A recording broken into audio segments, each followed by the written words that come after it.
الحمد لله رب العالمين والعاقبة للمتقين والصلاة والسلام على سيد الأنبياء والمرسلين وعلى آله وأصحابه أجمعين. قال الله تعالى في القرآن الكريم مفهوما هكذا: أعوذ بالله من الشيطان الرجيم بسم الله الرحمن الرحيم. ولو أننا نزلنا إليهم الملائكة وكلمهم الموتى وحشرنا عليهم كل شيء قبلا ما كانوا ليؤمنوا إلا أن يشاء الله ولكن أكثرهم يجهلون. رب اشرح لي صدري ويسر لي أمري واحلل عقدة من لساني يفقهوا قولي.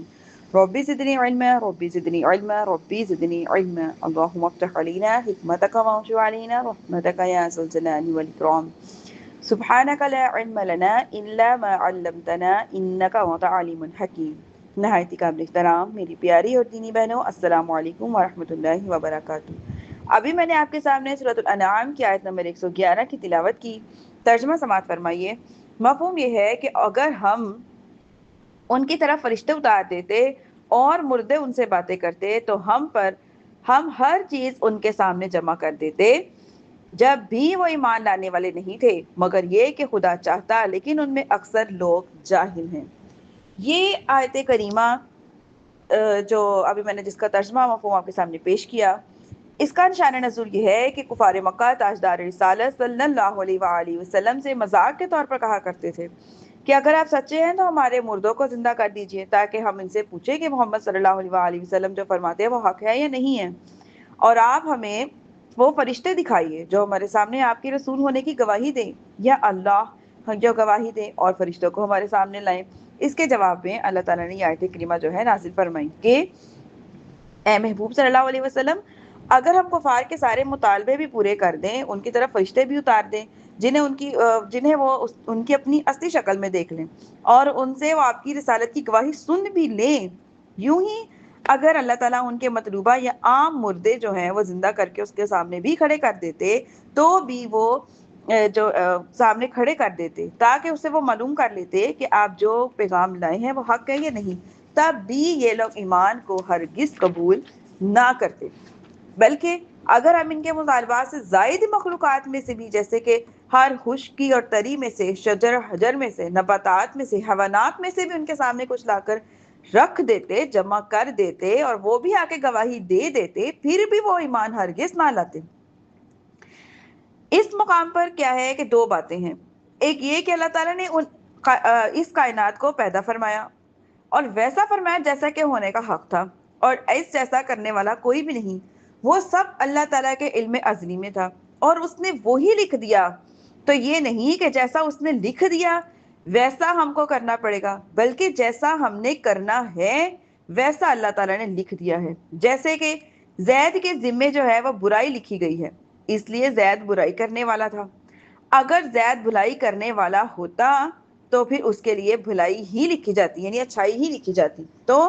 اللہ تعالیٰ کے علم یا اس کے لکھ دیے جانے پر کسی نے یہ مجبور نہیں کر دیا کہ اللہ نے کہہ دیا ہے یا اللہ نے لکھ دیا ہے یا ہمارے نصیب میں لکھا تھا تو اللہ تعالیٰ ہم نے ایسا کیا، نہیں، بلکہ ہم نے ایسا کرنا تھا، اس لیے اللہ کے علم میں تھا، اس وجہ سے پھر اللہ پاک نے ایسا لکھ دیا۔ یہ درست ہے کہ بندوں کے تمام افعال اللہ تعالیٰ کے ارادے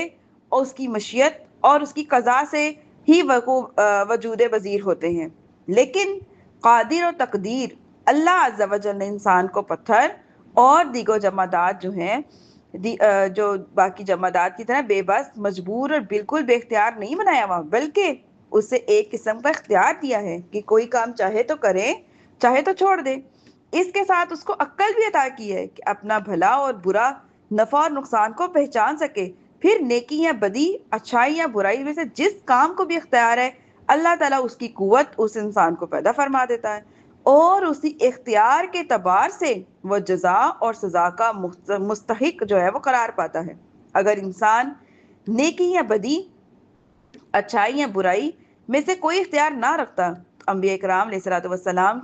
کو ہدایت کے لیے مبعوث فرمانا، انسان کو احکام کا مکلف کرنا اور اسے اس کے اعمال کی جزا اور سزا دینا سب بے معنی اور عبث ہو جاتا۔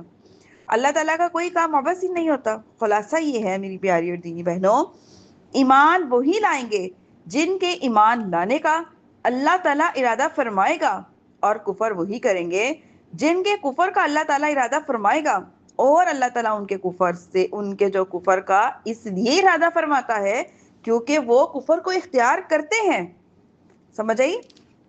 کہ ہم نے جو کام، جو گناہ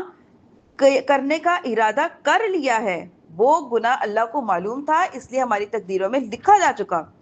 تقدیر کو ایک ہی چیز بدل سکتی ہے اور وہ ہے دعا۔ اگر یہ تقدیر نہ بدلی جاتی تو پھر دعا جیسی چیز دنیا میں نہ ہوتی،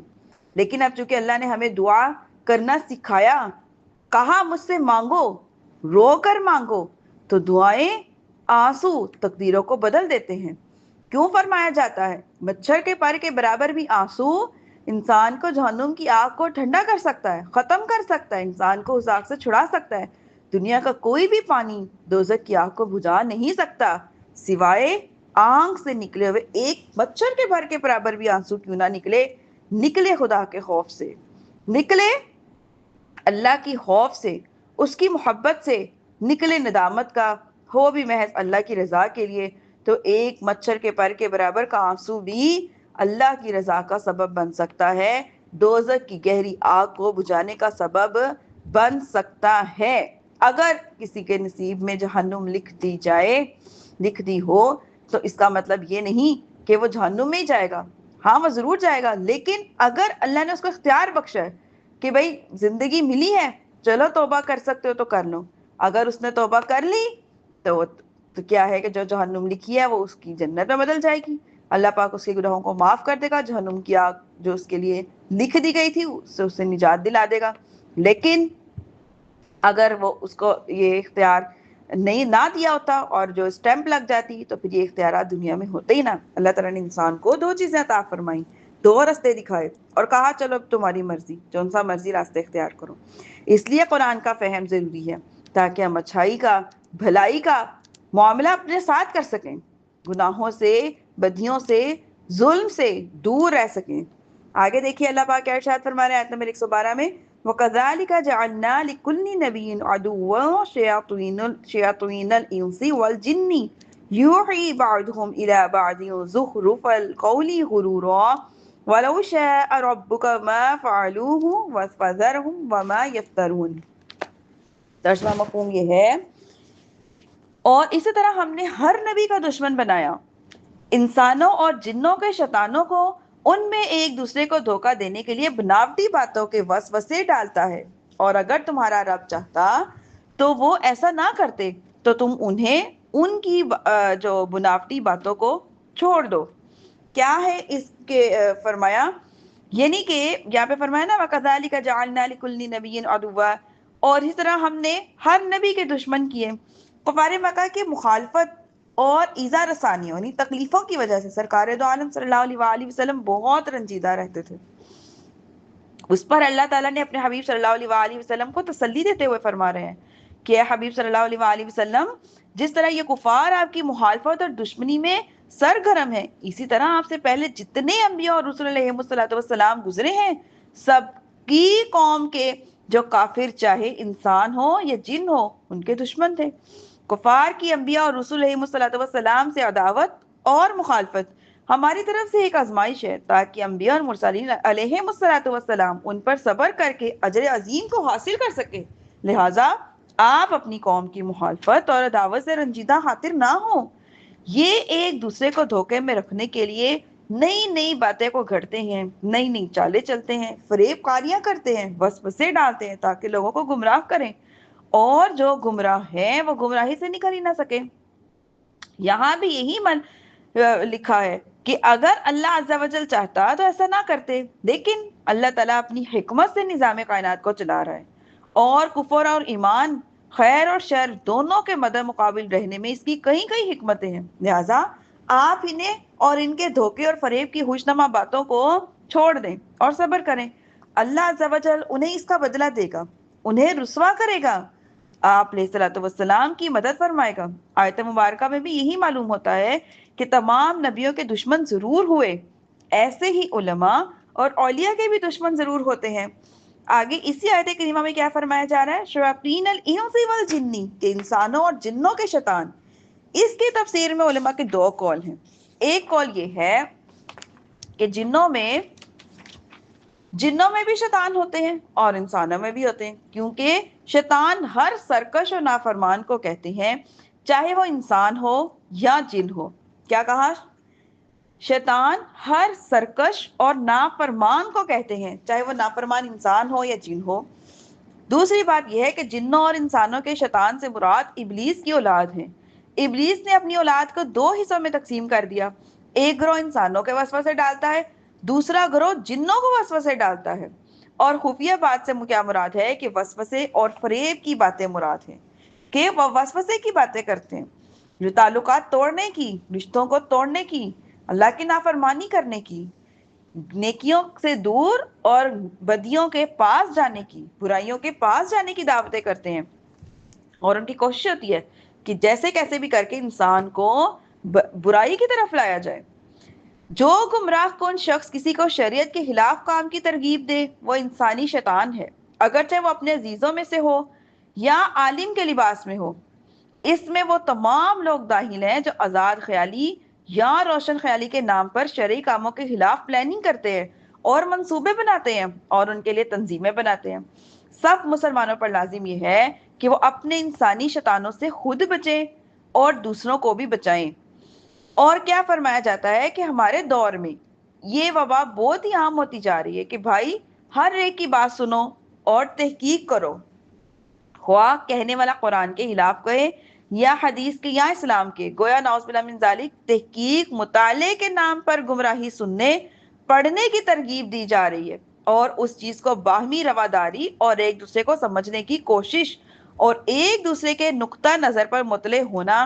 اپنے اپنے خیالات دوسروں سے شیئر کرنا وغیرہ وغیرہ کے بڑے دلچسپ نام دیے جا رہے ہیں۔ لیکن کیا قرآن، حدیث، دین، ایمان، اسلام میں بھی اس چیز کی کوئی گنجائش ہے کہ نہیں؟ اس طرف کوئی دیکھتا ہی نہیں۔ جیسے کہ اب جو ماڈرن دور چل رہا ہے، اس دور میں ہر کسی کا یہ حال ہے کہ اگر خواتین ضرورت سے زیادہ گھر سے باہر جاتی ہیں، اپنے آپ کو ماڈرن ظاہر کرتی ہیں یا اپنے لباس میں نئے نئے عجیب طرح کے ایسے فیشن کرتی ہیں جس سے کہ ہمارے اسلام کی اجازت نہیں، اور پھر لوگوں کو جب منع کیا جاتا ہے تو کہتے ہیں آج کل معاشرے کے ساتھ چلنے کے لیے ایسا کرنا ہی پڑتا ہے، معاشرے کے ساتھ چلنے کے لیے ان چیزوں سے گزرنا ہی پڑتا ہے۔ اگر آج کل سادی لڑکی ہو تو اسے کوئی پسند نہیں کرے گا، اور اس وجہ سے یہ نئے نئے الٹے سیدھے فیشن کرنے پڑتے ہیں۔ تو پہلے یہ دیکھ لیں کہ کیا ہمارے ایمان، حدیث، دین، اسلام میں اس چیز کی کوئی گنجائش ہے کہ نہیں، اور پھر فتوے لینے کے لیے ایسے ایسے عالموں کے، ایسے ایسے دینداروں کے فتوے آ جاتے ہیں کہ جن کو خود نہیں پتا ہوتا کہ ہم جب بات کر رہے ہیں وہ صحیح بھی کر رہے ہیں کہ نہیں کر رہے۔ سوشل میڈیا کے تھرو بہت سی ایسی باتیں انسان سیکھتا ہے جس کے بارے میں اس کو پہلے علم نہیں ہوتا، لیکن اب چونکہ وہ پہلے کسی عالم کی صحبت میں نہیں بیٹھا ہوتا، کسی دین یا قرآن کو نہیں پڑھا ہوتا، تو وہ اس کو عالم یا دینی بات سمجھ کر اسے ایکسیپٹ کرنے لگتا ہے، اور وہ اس کی انویسٹیگیشن نہیں کرتا کہ آیا کہ یہ بات ہمارے اسلام میں، شریعت میں اس کی اجازت یا گنجائش بنتی ہے کہ یہ نہیں بنتی، بلکہ جس کسی کا قول یا جس کسی کی بات وہ سن رہے ہیں انہی کو حقیقت مان کے ایکسیپٹ کر لیتے ہیں اور سمجھتے ہیں کہ ہمیں جو وہ ہمارے مطلب کا مواد مل گیا ہے۔ تو کیا ہے کہ ان چیزوں سے بچنا چاہیے۔ آگے کیا ہے، جو حضرت امام احمد رضا خان اعلیٰ حضرت سے سوال کیا گیا، کفار اور اسلام کے دشمن لوگوں سے جو لیکچر سنتے تھے اس کے حوالے سے ان سے سوال کیا گیا، تو آپ نے بڑے احسن انداز سے جواب دیا اور ارشاد فرمایا کہ آج کل ہمارے جو عوامی بھائیوں کی یہ سخت جہالت ہے کہ کسی آریہ نے اگر کوئی اشتہار دیا ہے کہ اسلام کے فلاں مضمون میں رد نے میں فلاں وقت لیکچر دیا جائے گا، یہ سننے کے لیے تو دوڑے جاتے ہیں۔ کسی پادری نے اعلان کیا ہو کہ نصرانیت کے فلاں مضمون میں ثبوت ہے کہ فلاں وقت ندا ہوگی، یہ سننے کے لیے بھی دوڑے چلے جاتے ہیں۔ لیکن بھائیو، تم اپنے نفع اور نقصان کو زیادہ جانتے ہو یا تمہارا رب عز و جل زیادہ جانتا ہے، یا تمہارا نبی اللہ عز و جل زیادہ جانتا ہے؟ تو میری پیاری اور دینی بہنوں، کہ ہمیں بھی اس بارے میں غور کرنا چاہیے کہ اگر یہ جو اعلیٰ حضرت جو جواب دے رہے ہیں یہ ہمیں بھی غور کرنا چاہیے کہ ہم اپنے بارے میں زیادہ جانتے ہیں کہ اللہ اور اس کے رسول زیادہ جانتے ہیں۔ ان کا حکم تو یہ ہے کہ شیطان تمہارے پاس وسوسہ ڈالنے آئے تو سیدھا جواب یہ دے دو کہ تو جھوٹا ہے، نہ یہ کہ آپ دوڑ دوڑ کے اس کے پاس چلے جاؤ اور اپنے رب عز و جل، اپنے قرآن، اپنے نبی علیہ الصلوۃ والسلام کی شان میں ملعون کلمات کو سنو۔ آپ قرآن مجید کی ایسی آیت کا اور جو اسی آیت کا جو آخری حصہ اور اس میں متصل کی آیات کریمہ کی تلاوت کرتے جاؤ اور دیکھو کہ قرآن عظیم تمہاری اس حرکت سے کیسی کیسی شناختیں بتاتا ہے، اور ان ناپاک لیکچروں کے اور میں جو ندامتیں انہیں ملنی ہے، جو انہوں نے اس کی جو ندا کی ہے، اس کی نسبت تمہیں کیا کیا ہدایت دیتا ہے۔ چنانچہ اس آیت کے آخر میں کیا ارشاد فرمایا؟ کیا فرمایا؟ وَلَوْ شَاءَ رَبُّكَ مَا فَعَلُوهُ فَذَرْهُمْ وَمَا يَفْتَرُونَ، اور تمہارا رب چاہتا تو یہ دھوکے بناوٹ کی باتیں نہ بناتے پھرتے، تو انہیں ان کے بہتانوں کو کوئی ایک لخت چھوڑ دیتے، یعنی کہ ان کو اور ان کے بہتانوں کو کیا کرتے؟ ان کی بناوٹی باتوں کو چھوڑ دو۔ دیکھو اس آیت میں اللہ تعالیٰ نے انہیں اور ان کی باتوں کو چھوڑ دینے کا حکم فرمایا ہے، ان کے پاس سننے کے لیے دوڑنے کا کوئی حکم نہیں دیا گیا۔ کیوں ان کے پاس دوڑ دوڑ کے جاتے ہو؟ آگے سورۃ انعام کی آیت نمبر 113 میں بھی ہم یہی پڑھیں گے، وَلِتَصْغَىٰ إِلَيْهِ أَفْئِدَةُ الَّذِينَ لَا يُؤْمِنُونَ بِالْآخِرَةِ وَلِيَرْضَوْهُ لِيَقْتَرِفُوا مَا هُمْ مُقْتَرِفُونَ، اور اس لیے کہ ایسے لوگوں کے دل ان کی طرف کان لگائیں جنہیں آخرت میں ایمان نہیں، اور انہیں پسند کریں اور جو کچھ ناپاکیاں وہ کر رہی ہیں وہ بھی کرنے لگیں۔ دیکھو ان کفار نافرمان لوگوں کی باتوں کی طرف کان لگانا، ان کاموں کو، ان لوگوں کا کام بتانا جو آخرت پر ایمان نہیں رکھتے، اس کا نتیجہ یہ فرمایا کہ وہ ملعون باتیں ان پر اثر کر جائیں اور یہ بھی ان جیسے ہو جائیں۔ لوگ اپنی جہالت سے گمان کرتے ہیں کہ ہم اپنے دل سے مسلمان ہیں، ہم پر ان کا کیا اثر ہوگا؟ حالانکہ رسول اللہ صلی اللہ علیہ وسلم فرماتے ہیں جو دجال کی خبر سنے اس پر واجب ہے کہ اس سے دور بھاگے، کہ خدا کی قسم آدمی کے پاس، جو آدمی اس کے پاس جائے گا اور یہ خیال کرے گا کہ میں تو مسلمان ہوں، مجھے اس سے کیا نقصان پہنچے گا، وہاں اس کے دھوکے میں پڑ کر اس کا پیروکار ہو جائے گا۔ کیا دجال ایک ایسی احبت دجال کو سمجھتے ہیں کہ جو آنے والا ہے؟ ایسا ہرگز نہیں، بلکہ تمام گمراہوں کے داعی، جو دعوت دینے والے، جو منادی ہیں، سب کے سب دجال ہیں۔ سب سے دور بھاگنے کا ہی حکم ہے، اور اس میں یہی اندیشہ بتایا گیا ہے کہ رسول اللہ صلی اللہ علیہ وسلم نے فرمایا آخری زمانے میں دجال کذاب یعنی جھوٹ بولنے والے لوگ ہوں گے کہ وہ باتیں تمہارے پاس لائیں گے جو تم نے پہلے کبھی نہیں سنی ہوں گی، نہ تمہارے باپ دادا نے سنی ہوں گی، لہٰذا ان سے دور رہو، انہیں اپنے آپ سے دور رکھو، وہ تمہیں کہیں گمراہ نہ کر دیں، کہیں تمہیں وہ فتنے میں نہ ڈال دیں۔ لہٰذا ایسے لوگوں سے بچنا چاہیے، جب تک کسی بات کی تصدیق نہ ہو جائے ان چیزوں سے بچیں۔ آگے دیکھیے کیا فرما رہے ہیں جو ہے آیت نمبر 14 اور میں کیا فرمایا جا رہا ہے؟